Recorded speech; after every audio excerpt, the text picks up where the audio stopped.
अन्नपूर्णा अन्न हे पूर्ण ब्रह्म या चॅनलमध्ये तुमचं सर्वांचं हार्दिक नमस्कार. आज बनवूया टोमॅटो चिप्स. टोमॅटो चिप्स बनवण्यासाठी लागणारं साहित्य हे टोमॅटो घेतलेले, एकदम लाल कलरचे टोमॅटो घ्यायचे, गव्हाचं पीठ घेतले, रवा घेतलाय, धने पावडर घेतली, हळद घेतली, मीठ घेतले, लाल मिरची पावडर लागणारे, जिरी पावडर घेतलेली आहे आणि हा पेरी पेरी मसाला घेतलाय. टोमॅटो ना कट करून घ्यायचंय. टोमॅटोचा ना हा भाग काढून टाकलाय मी. त्याच्यातले हे बीचा भाग पण काढून टाकायचा. टोमॅटो कट करून झालेत. आता मिक्सरच्या भांड्यात मी टाकून घेणार आहे आणि यांना ना बारीक, एकदम बारीक वाटून घ्यायचंय. पाणी न टाकताच वाटायच्यात हे. एकदम बारीक वाटून घेतलेत. आता ना याला ना चाळणीमध्ये टाकून चाळून घ्यायचंय. ह्या चाळणीत ओतून ना मी हे चाळून घेणार आहे. याचा पूर्ण गर खाली गेला पाहिजे. हे ना एवढंस शिल्लक राहिले असं. याच्यामध्ये रवा टाकून घ्यायचाय. हा बारीक रवा घेतलेला आहे मी आणि हे मिक्स करायचंय. रवा ना याच्यात भिजला पाहिजे. याच्यात आता मसाले टाकून घेऊ. हे धने पावडर आहे ती टाकून घ्यायची, जिरी पावडर आहे ती पण टाकून घेतली, लाल मिरची पावडर टाकली, चवीनुसार मीठ टाकून घ्यायचं आणि थोडीशी हळद टाकली मी, कलर साठी हळद टाकली आणि हा थोडासा पेरी पेरी मसाला टाकून घ्यायचा याच्यामध्ये. हे सगळ्यांना मिक्स करून घ्यायचंय. जेवढे लागेल तेवढे गव्हाचं पीठ घालून घ्यायचं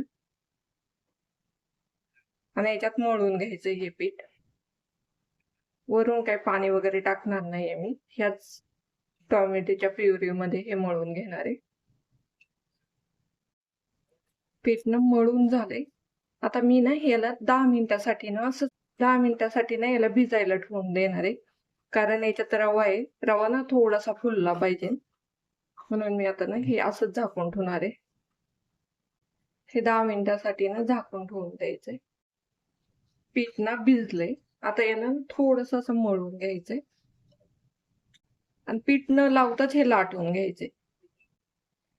मी ना हा गोळा घेतलाय, तेल लावून घेणार आहे आणि एका साईडला मी तेल तापाय ठेवले.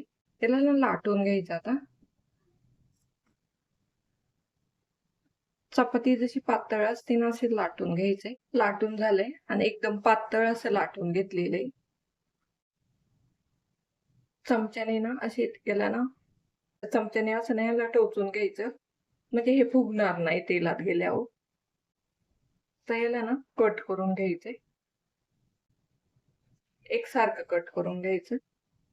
मी आता ना ही पट्टी एका वेग ठेवून घेणार आहे म्हणजे जास्त वेळ नाही लागणार कट करायला.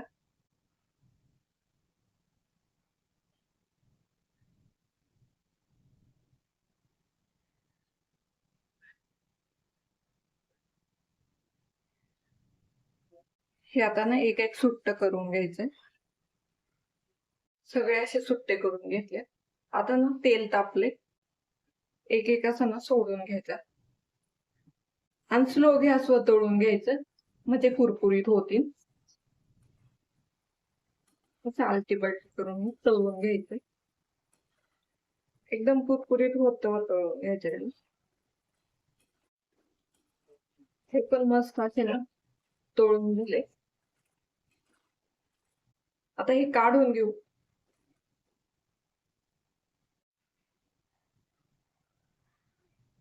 समोसे ना तयार झालेत. आता ना याच्यावर पेरी पेरी मसाला टाकून घ्यायचा,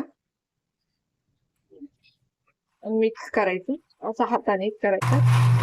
आवाज पण कसा येतो. हे ना तयार झालेत. आता प्लेटिंग करून घेऊ.